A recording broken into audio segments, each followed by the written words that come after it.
This is Andi Purewal for ID Boxing. I'm here in London, and I keep on doing this, but over Zoom, I'm joined by Michael Conlan. Michael, firstly, how are you? All good, mate. All good. Not long finished training. Just playing a bit of Call of Duty, so all is good.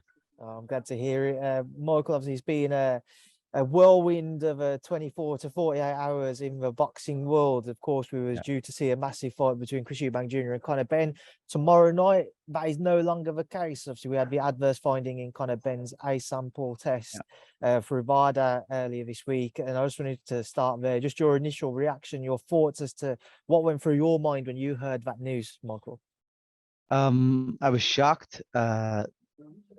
Someone else failing a test. Shocked, but not surprised. It was really disappointing to see it happening, and it was disappointing, in my opinion, to see kind of look people trying to push for it to go ahead. That was the thing which was getting on my nerves the most. Because this should not be allowed to happen. In my opinion, like I've said over and over again, anybody that fails a drug test should be banned for life. And there's a lot of people who probably do it and just get away with it. In my opinion, I think that's the case. A lot of the top guys. But there's some guys that don't do it, so you can't tarnish everybody with the same brush. So yeah, I was disappointed, but I'm not surprised. Obviously, you're saying you were not surprised, but just on that front, in terms of those trying to push ahead, Matchroom and Wasserman, we're trying to get the show on.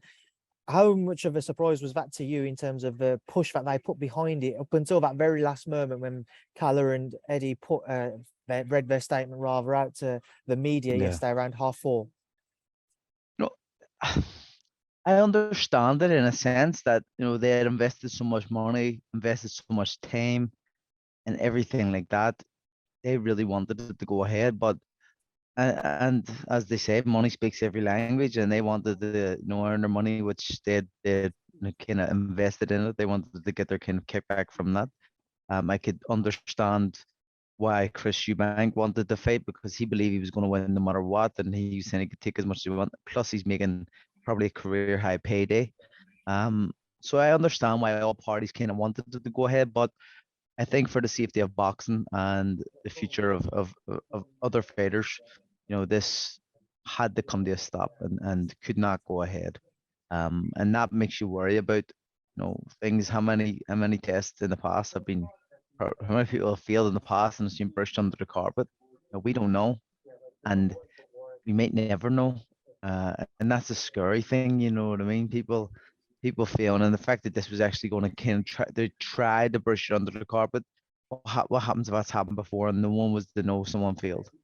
I mean, the fact that the board and stuff were actually kind of on board a little bit was shocking. I think it was they were on board until they seen the reaction. That's what it seemed like anyway. I don't know, but if that's the case, it's fucking horrible, man.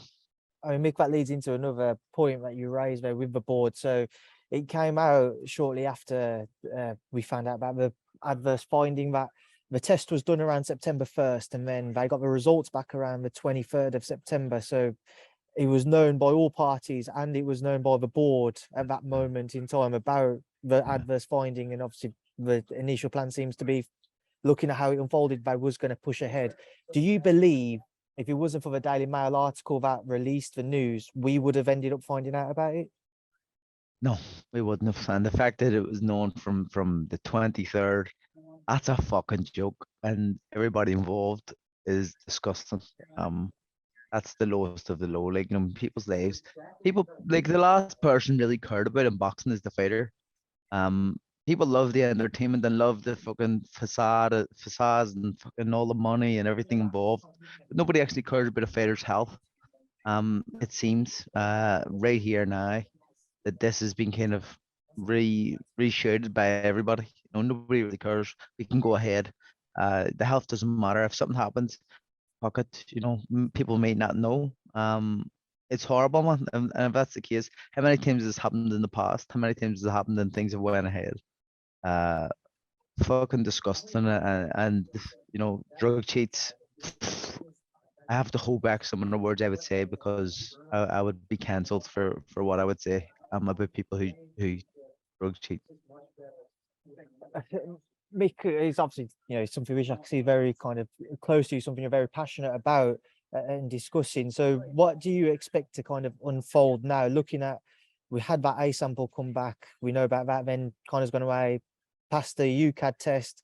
Everybody wants to know what's going to happen with the B sample now. How would you expect to see events unfold? Well, the B sample, why does everybody keep always, when these things happen, people say, wait till we see the B sample.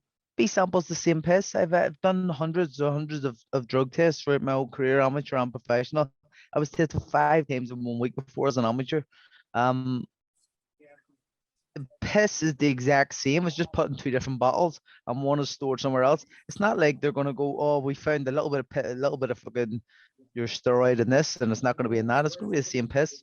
What I think happens is that this goes ahead again. After what happened to Conor Benn, he hasn't, as they says, as Eddie had said about, he's VADA have caught him, not UCADA, and UCADA aren't sanctioning him or doing whatever, ban them, whatever it is.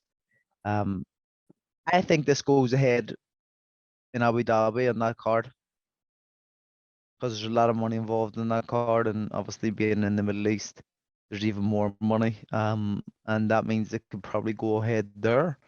And with the kind of press and stuff it has in the UK, and with all this stuff going on, they'll probably say, let's push it back over there. You could do it there and just to get it done.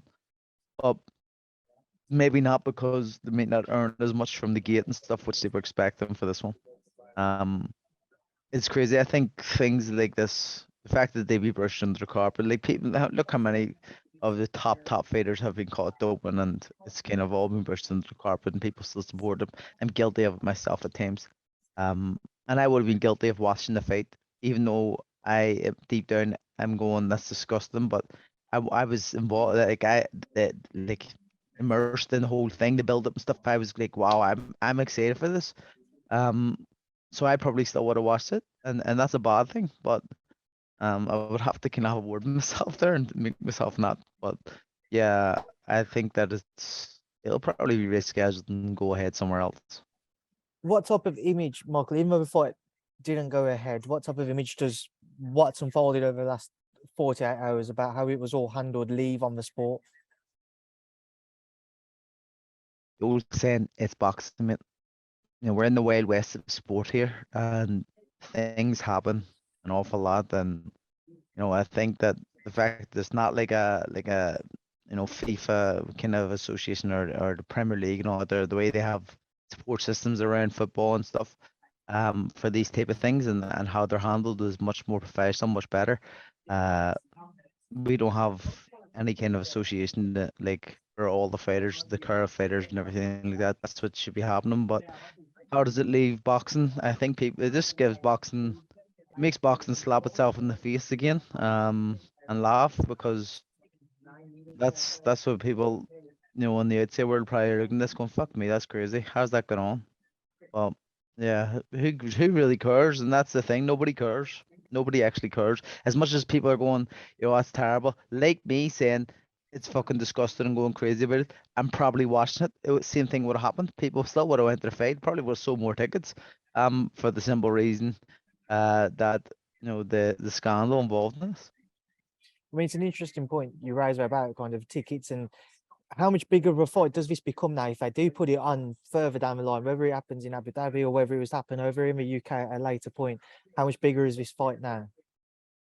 I think it's definitely bigger. 100%. I don't know how much bigger. Um, though in my opinion, Conor Benn shouldn't fight. He's a drug cheat. He's been caught doping. And that's what it is. Whether he hasn't had no funny mates, or he hasn't done anything where they have different excuses. This is a tablet ingest that I'm assuming. So um, you're not fucking on your period or something, man. Come on, what's going on? Mick, just moving away from kind of getting an update on yourself, how are things looking for you? Yeah, I'll be back out December. Back in Belfast. Announcement I think next week. On the opponent and stuff, but I'll be back in the SSC Arena. Around the same date as Josh Warren, December 10th, I think. So yeah, I think that's when we're ready again. I know you're looking back towards world honours, Mick. How have you found trying to secure another opportunity? I know, well, I kind of know how it's going so far, but has it been more difficult than what you would have imagined, or do you feel like your performance against Lee Woods kind of not stood you in good stead because of how well you looked in that fight up until obviously what happened in the final round? No, I think things are just moving how they're meant to move at the minute.